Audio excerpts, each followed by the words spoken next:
Hi hello friends, welcome back. Premam സീരീസിൻ്റെ എല്ലാ എപ്പിസോഡും ഞാൻ ഈ ഒരു ചാനലിൽ അപ്ലോഡ് ചെയ്യാറുണ്ട്. അപ്പോൾ നിങ്ങൾക്ക് ഈ ഒരു ചാനൽ ഇഷ്ടമാവുകയാണെങ്കിൽ സബ്സ്ക്രൈബ് ചെയ്യാനും സപ്പോർട്ട് ചെയ്യാനൊന്നും മറക്കല്ലേ കേട്ടോ. അധ്യായം 311. അങ്ങനെ അടുക്കളയിൽ വെച്ച് സിദ്ധാർത്ഥ് അവളെ ചുംബിക്കുന്ന സമയത്തിന് സിദ്ധാർത്ഥ് നീലിമയെ വിടാനൊന്നും തയ്യാറായില്ല. അവൻ അവൻ്റെ ചുംബനം തുടർന്നുകൊണ്ടേയിരുന്നു. നീലിമയ്ക്ക് ആരെങ്കിലും കാണുമോ എന്ന ഭയമായിരുന്നു. അവൾ കുതറാൻ ശ്രമിച്ചെങ്കിലും സിദ്ധാർത്ഥ് അവളെ വിട്ടില്ല. ഒടുവിൽ നീലിമ പറഞ്ഞു, നോക്ക്, എനിക്ക് പോവണം. എന്നാൽ സിദ്ധാർത്ഥ് അവൾ പറഞ്ഞതൊന്നും തന്നെ ശ്രദ്ധിക്കാതെ അവളുടെ കണ്ണുകളിലേക്ക് പ്രണയാർദ്രമായി തീക്ഷ്ണമായി തന്നെ നോക്കിക്കൊണ്ട് നിൽക്കുമ്പോൾ നീലിമയ്ക്ക് വളരെയധികം ലജ്ജ തോന്നി. നമ്മളിപ്പോൾ ഭാര്യാഭർത്താക്കന്മാരാണ്, അതിനാൽ ഇത് കാണിക്കേണ്ട ആവശ്യമൊന്നുമില്ല, അവൻ പറഞ്ഞു. സത്യമായി പറഞ്ഞാൽ അവളെ കളിയാക്കാൻ അവൻ ശരിക്കും ആഗ്രഹിച്ചു. എന്നിരുന്നാലും അവളെ കളിയാക്കാൻ അപ്പോഴൊന്നും അവൻക്ക് കഴിഞ്ഞില്ല. നീലിമ ഒന്ന് മൂളി.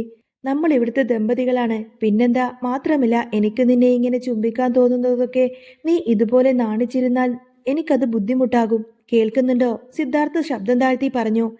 എന്നാ ശരി എന്നേ, നിങ്ങൾ ഇപ്പോൾ ഒന്ന് പോയേ, എനിക്ക് കുറേ ജോലി ബാക്കിയുണ്ട്. ആരെങ്കിലും ഇങ്ങോട്ടേക്ക് വരും, വിട്ടേ, നീലിമ പറഞ്ഞു. സിദ്ധാർത്ഥ് അവിടെ തന്നെ തുടർന്നാൽ പിന്നെ അശ്വിൻ എങ്ങാനും അവിടേക്ക് വരുമെന്ന് അവൾക്ക് പേടി തോന്നി. നീലിമയുടെ മുഖം നാണത്താൽ ചുവന്നു തൊടുത്തിരുന്നു. അവളുടെ നാണം കണ്ടപ്പോൾ അവൾ വളരെയധികം സന്തോഷവതിയാണെന്ന് സിദ്ധാർത്ഥ് മനസ്സിലാക്കി. അവൻ അവളെ പിന്നെ കളിയാക്കാൻ തോന്നിയില്ല. അവളെ വിട്ട് സിദ്ധാർത്ഥ് മാറി നിന്ന് ചിരിച്ചു. അവൾ നടന്ന കാര്യങ്ങളെല്ലാം അവിശ്വസനീയതയോടെ ഓർത്തുകൊണ്ടിരുന്നു. താൻ ഒരുപാട് സ്നേഹിച്ച സ്ത്രീ ഇപ്പോൾ തൻ്റെ ഭാര്യയാണെന്ന് വിശ്വസിക്കാൻ കഴിയാതെ അവൻ അവളെ തന്നെ ഇങ്ങനെ നോക്കി നിന്നു. ഒന്ന് പോകുന്നുണ്ടോ? മല്ലികാമെങ്ങാനും ഇങ്ങോട്ടേക്ക് വന്നു കഴിഞ്ഞാൽ എന്ത് വിചാരിക്കും? ഞാൻ അങ്ങോട്ട് വരാം, നിങ്ങൾ പൊയ്ക്കോ, നീലിമ പറഞ്ഞു. അത് കേട്ട് അവൻ ചിരിയോടെ അവിടെ നിന്നും ഹാളിലേക്ക് നടന്നു. നീലിമയുടെ മുഖത്തും ഒരു പുഞ്ചിരി തെളിഞ്ഞു. ആ സമയം കഴിഞ്ഞപ്പോൾ സിദ്ധാർത്ഥ് ഭക്ഷണം കഴിക്കാനായിരുന്നു. പിന്നാലെ നീലിമയും അശ്വിനും മല്ലികാമയും എല്ലാം ചേർന്ന് അവൻ്റെ അരികിലായിട്ടിരുന്നു. നീലിമ അവന് ഭക്ഷണം വിളമ്പിക്കൊടുത്തു. അവൻ സ്വാദിഷ്ടമായ ഭക്ഷണം കഴിച്ചുകൊണ്ടിരിക്കുന്നു. അവൾ വളരെയധികം നന്നായി ഭക്ഷണം ഉണ്ടാക്കുമെന്ന് അവന് ആദ്യമേ അറിയാവുന്ന കാര്യമാണ്. അതുകൊണ്ട് അവന് വലിയ അത്ഭുതമൊന്നും തോന്നിയില്ല. അവൻ ഇഷ്ടത്തോടെ കഴിച്ചുകൊണ്ടിരിക്കെ എല്ലാവരെയും നോക്കി പറഞ്ഞു, നീലിമ, നമുക്ക് ഹണിമൂണിന് പോവണം. നിനക്ക് എവിടെയാണ് പോവാൻ ഇഷ്ടം? ഞാൻ എന്തായാലും ജോലിയിൽ നിന്നും കുറച്ച് ദിവസം അവധിയെടുക്കാൻ പോവുകയാണ്. അതുകൊണ്ടാണ് ചോദിക്കുന്നത്. നിനക്ക് പോവാൻ ഇഷ്ടമുള്ള സ്ഥലം പറഞ്ഞാൽ നമുക്ക് അവിടേക്ക് പോവാം, അവൻ സ്നേഹത്തോടെ പറഞ്ഞു. നീലിമയ്ക്ക് വിവാഹം കഴിഞ്ഞതുകൊണ്ട് തന്നെ ഇനി ജോലിയിൽ തുടരേണ്ട കാര്യമില്ല. അവൾക്ക് വേണമെങ്കിൽ പോകാമെന്നേ ഉള്ളൂ. കാരണം അവൾ അവൻ്റെ ഭാര്യയായിരിക്കുന്ന അത്രയും കാലം പണത്തിന് ഒരു ബുദ്ധിമുട്ടും ഉണ്ടാവില്ല. പണ്ടത്തെ കാര്യം അങ്ങനെയൊന്നും ആയിരുന്നില്ലല്ലോ. എല്ലാം സ്വയം നോക്കേണ്ടിയിരുന്നത് കൊണ്ട് തന്നെ അവൾക്ക് ജോലിയിൽ നിന്നും അവധി എടുക്കാൻ പറ്റില്ലായിരുന്നു. അതിനാൽ അവൻ അങ്ങനെ പെട്ടെന്ന് ചോദിച്ചപ്പോൾ എന്ത് സ്ഥലത്തെക്കുറിച്ച് പറയണമെന്ന് അറിയാതെ അവൾ ചിന്തിച്ചിരുന്നു. 3 പേർ അടങ്ങുന്ന അവരുടെ കൊച്ചു കുടുംബം ഒരുമിച്ച് കുറച്ച് സമയം ശരിയായ രീതിയിൽ വിശ്രമിക്കാനായി ചെലവഴിച്ചിട്ടില്ല. അതിനാൽ അവർക്ക് കഴിയുന്നിടത്തോളം നല്ല സമയം ഒരുമിച്ച് ചെലവഴിക്കണമെന്ന് അവൾക്കപ്പോൾ ആഗ്രഹം തോന്നി. താമസിയാതെ അതൊരു 4 കുടുംബമായി മാറും. നീലിമ അവളുടെ വയറിൽ മൃദുവായി സ്പർശിക്കുമ്പോൾ സന്തോഷത്തോടെ ചിന്തിച്ചു. എവിടെ പോകണമെന്ന് എനിക്ക് ചിന്തിക്കാനിപ്പോൾ കഴിയുന്നില്ല. ഞാൻ കാണാത്ത സ്ഥലങ്ങൾ ഒരുപാടുണ്ട്. പക്ഷേ അവിടെയൊക്കെ ഇപ്പോൾ പോകുന്നത് പ്രായോഗികമല്ല. ഞാൻ ഗർഭിണിയായിരിക്കുന്നത് കൊണ്ട് തന്നെ ഒരുപാട് ദൂരയാത്ര ബുദ്ധിമുട്ടാകും. അതുകൊണ്ട് നിങ്ങൾക്കിഷ്ടമുള്ള ഒരു സ്ഥലത്തേക്ക് നമുക്ക് പോവാം, നീലിമ ആവേശത്തോടെ പറഞ്ഞു. എന്നാൽ അങ്ങനെ ചെയ്യാം. എന്തായാലും ഭാവിയിൽ നമുക്ക് എല്ലാ സ്ഥലങ്ങളും പോകണം. എൻ്റെ ജോലിയൊന്നും നീ കാര്യമാക്കണ്ട. നിനക്ക് പോവാൻ ഇഷ്ടമുള്ള സ്ഥലങ്ങളെല്ലാം തന്നെ പറഞ്ഞാൽ മതി, നമുക്ക് പോവാം, സിദ്ധാർത്ഥ് പറഞ്ഞു. ഡാഡി, എനിക്ക് മൂന്നാർ പോവാനാണ് ഇഷ്ടം, അശ്വിൻ പറഞ്ഞു. അത് കേട്ട് നീലിമ അവനെ നോക്കി. അശ്വിൻ, നിനക്കിഷ്ടമുള്ള എല്ലാ സ്ഥലങ്ങളും പറ, അടുത്തുള്ള ഒരു സ്ഥലത്തേക്ക് നമുക്ക് പോവാം. നീലിമ പറഞ്ഞത് കേട്ടിട്ട് അശ്വിൻ മറുപടി പറയാതെ അവളെ തന്നെ നോക്കി. എനിക്ക് പോവാനുള്ള സ്ഥലങ്ങളെല്ലാം തന്നെ ദൂരെയാണ്. അമ്മ ഇപ്പോൾ ഗർഭിണിയായിരിക്കുന്നത് കൊണ്ട് തന്നെ പോവാൻ സാധിക്കില്ലല്ലോ. അതുകൊണ്ട് ഞാൻ എന്ത് പറയാനാ? അത് കേട്ടപ്പോൾ അവൻ അല്പം സങ്കടത്തിലാണെന്ന് തോന്നിയത് കൊണ്ട് തന്നെ നീലിമ അവനെ ചേർത്ത് പിടിച്ചുകൊണ്ട് ചോദിച്ചു, നിനക്ക് പോവാൻ ഇഷ്ടമുള്ള സ്ഥലം ഏതാ പറഞ്ഞു? ഞാൻ പറഞ്ഞല്ലോ നിന്നെ കൊണ്ട് പോകാമെന്ന്, അവൾ വീണ്ടും പറഞ്ഞു. അത് കേട്ട് അശ്വിൻ അവളെ തന്നെ നോക്കി.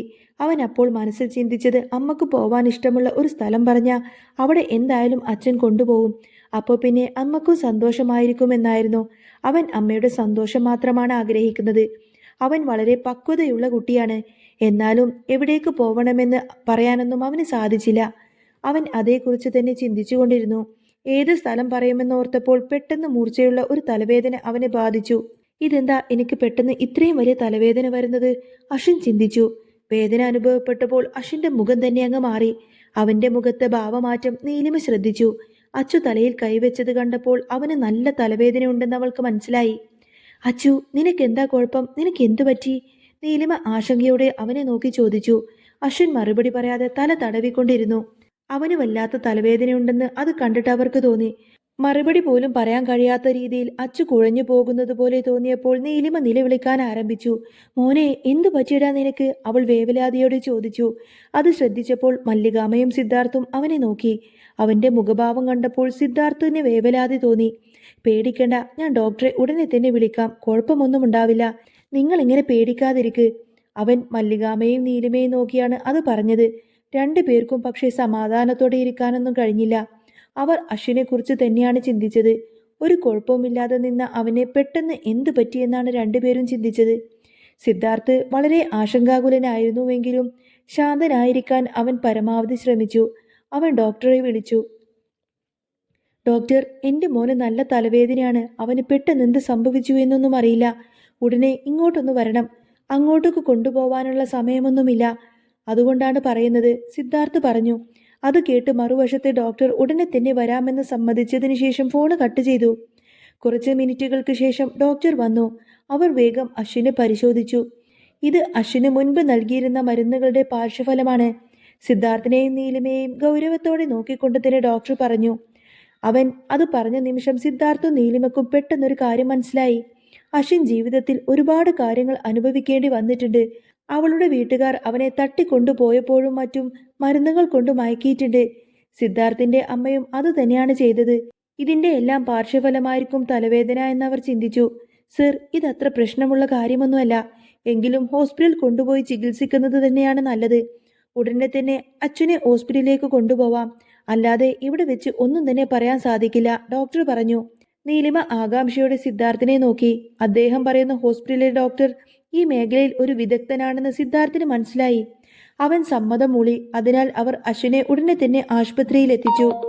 അശ്വിന്റെ അവസ്ഥയെക്കുറിച്ച് അവർ ശരിക്കും ആശങ്കാകുലനായിരുന്നു. മോശമായ ഒന്നും സംഭവിക്കരുതെന്ന് അവർ പ്രതീക്ഷിച്ചു. അങ്ങനെ സംഭവിച്ചാൽ അവർക്കതൊരിക്കലും സഹിക്കാൻ കഴിയില്ല. അശ്വിൻ സിദ്ധാർത്ഥിന്റെ തോളിലായിരുന്നു ഉണ്ടായിരുന്നത്. അവർ ഡോക്ടറുടെ ക്യാബിൻ ലക്ഷ്യമാക്കി നടന്നു. പിന്നാലെ നീലിമയും. അവൻ വേദനിച്ച് കരഞ്ഞു വരുന്നതും കണ്ടുകൊണ്ടതിന് ഡോക്ടർ അശ്വിനെ പരിശോധിക്കാനായി ഓടി വന്നു. എങ്ങനെയുണ്ട്? എന്താ ശരിക്കുമുണ്ടായത്? ഡോക്ടർ തന്റെ പരിശോധന ആരംഭിച്ചുകൊണ്ട് തന്നെ ചോദിച്ചു. പെട്ടെന്ന് എന്ത് പറ്റിയതെന്നൊന്നും അറിയില്ല. തലവേദന വന്നതാണ്, സിദ്ധാർത്ഥ് പറഞ്ഞു. ഡോക്ടർ ഗൗരവമായി തന്നെ അവനൊന്ന് പരിശോധിച്ചുകൊണ്ടിരുന്നു. അയാൾ പരിശോധന പൂർത്തിയാക്കിയപ്പോൾ നീലിമ ചോദിച്ചു. അവനിപ്പോൾ സുഖമാണോ? കുഴപ്പമൊന്നുമില്ലല്ലോ. നീലിമ ഇപ്പോൾ ശരിക്കും പരിഭ്രാന്തിയിലായിരുന്നു. ഡോക്ടർ നീലിമയെയും സിദ്ധാർത്ഥിനെയും ഗൗരവത്തോടെ ഒന്ന് നോക്കി. വലിയ പ്രശ്നമൊന്നുമില്ല. ചില മരുന്നുകളുടെ പാർശ്വഫലം കൊണ്ടാണ് ഇങ്ങനെ സംഭവിക്കുന്നത്. ഇങ്ങനെ വരാതെ നിങ്ങൾ ശ്രദ്ധിക്കണമായിരുന്നു. എന്തായാലും ഇപ്പൊ കുഴപ്പമൊന്നുമില്ല, പേടിക്കേണ്ട കാര്യമൊന്നുമില്ല. ഇത് കേട്ടപ്പോൾ നീലിമ നെടുവീർപ്പിട്ടു. സിദ്ധാർത്ഥിനും അപ്പോഴാണ് സമാധാനമായത്. സിദ്ധാർത്ഥിന്റെ നോട്ടം നീലിമയുടെ ലോലമായ പുരികങ്ങളിൽ തന്നെ തങ്ങി നിന്നു. അവളുടെ ആ കൺപീലികൾ ഒരു പൂമ്പാറ്റയുടെ ചിറകുകൾ പോലെയാണ് അവന് തോന്നിയത്. സ്വന്തം വിരൽ തുമ്പുകൊണ്ട് തന്നെ അവളുടെ മൂക്കിന്റെ അറ്റത്ത് മൃദുവായി സ്പർശിക്കാതിരിക്കാൻ അവന് കഴിഞ്ഞില്ല. അവൾ ആശ്വാസത്തോടെ അവനെ നോക്കി. നിന്നെയും ഇവനെയും സന്തോഷിപ്പിക്കാൻ ആവശ്യമുള്ളതെല്ലാം തന്നെ ഞാൻ ചെയ്യും, സിദ്ധാർത്ഥ് പറഞ്ഞു. നീലിമയുടെ പുഞ്ചിരി കൂടുതൽ വിടർന്നു. അവന്റെ കൂടെ ജീവിക്കാനുള്ള തീരുമാനം ശരിയായ തീരുമാനം തന്നെയായിരുന്നു എന്ന് അവൾക്കപ്പോൾ തോന്നി. അശ്വിന് ഒരു അച്ഛന്റെ കരുതൽ ആവശ്യമുള്ള സമയമാണിത്. അതുകൊണ്ടാണ് അവൻ ഇപ്പോൾ സന്തോഷത്തോടെ ഇരിക്കുന്നത്. മാത്രവുമല്ല, അവന് തലവേദന വന്നപ്പോൾ പോലും തന്നെക്കാൾ ഏറെ സിദ്ധാർത്ഥ് അവനെ കാര്യമായി പരിഗണിക്കുന്നത് കണ്ട് നീലിമയ്ക്ക് വളരെയധികം സന്തോഷം തോന്നി. സിദ്ധാർത്ഥിനെ പോലെ ഒരാളെ വിവാഹം കഴിക്കാൻ കഴിഞ്ഞത് ഭാഗ്യമായി അവൾ കരുതി. ഇത്രയും നല്ല സ്വഭാവമുള്ള ഒരു വ്യക്തിയെ താൻ വിവാഹം കഴിക്കുമെന്നും അവനിൽ ഇത്രയും ഊഷ്മളതയും അർത്ഥവുമായ ഒരു സ്നേഹം ലഭിക്കുമെന്നും അവൻ ഇത്രത്തോളം കരുതലുണ്ടാവുമായിരിക്കുമെന്നും നീലിമ ഒരിക്കലും തന്നെ കരുതിയിരുന്നില്ല. ഈ ലോകത്ത് ഇതിലും സന്തോഷവും വിലയേറിയതുമായിട്ടുള്ള മറ്റെന്താണുള്ളത്? അവൾ അത്ഭുതപ്പെട്ടു.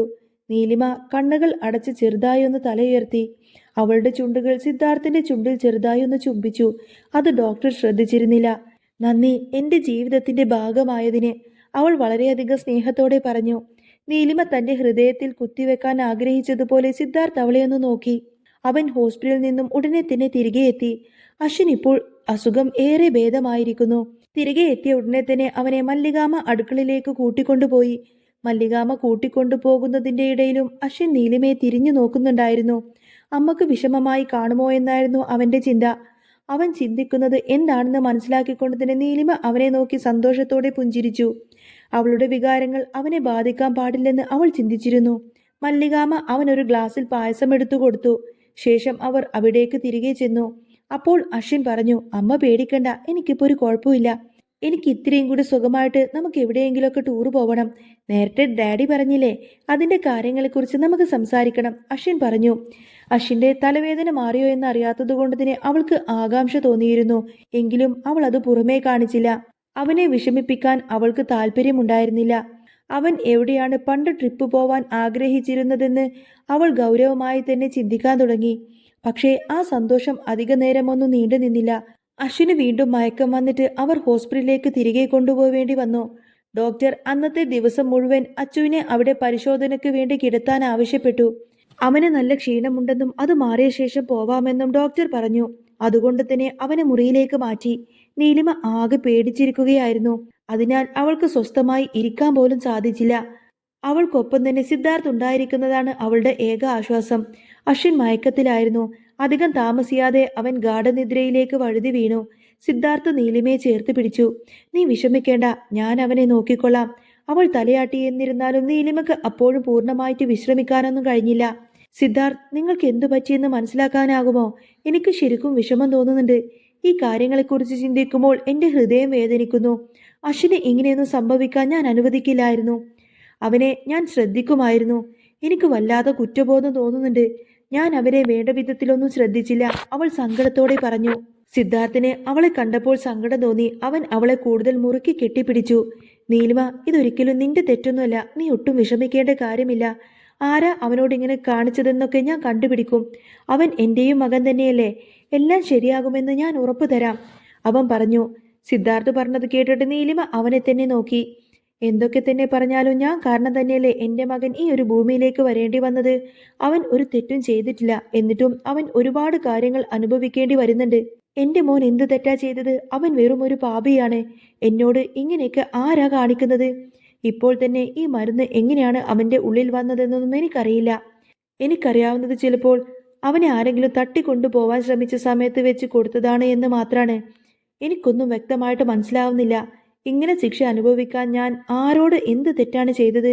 നീലിമ വളരെയധികം വിഷമത്തോടെ സിദ്ധാർത്ഥിന്റെ നേർക്ക് നോക്കി പറഞ്ഞു. അവൻക്ക് അവളോട് എന്ത് മറുപടി പറയണമെന്നറിയില്ലായിരുന്നു. എങ്കിലും അവൻ അവളെ ചേർത്ത് പിടിച്ചു. ഞാൻ പറഞ്ഞല്ലോ, നീ ഒരു തെറ്റും ചെയ്തിട്ടില്ല. ഇതൊന്നും നിന്റെ തെറ്റുകൊണ്ട് സംഭവിച്ചതൊന്നല്ല നീലിമ.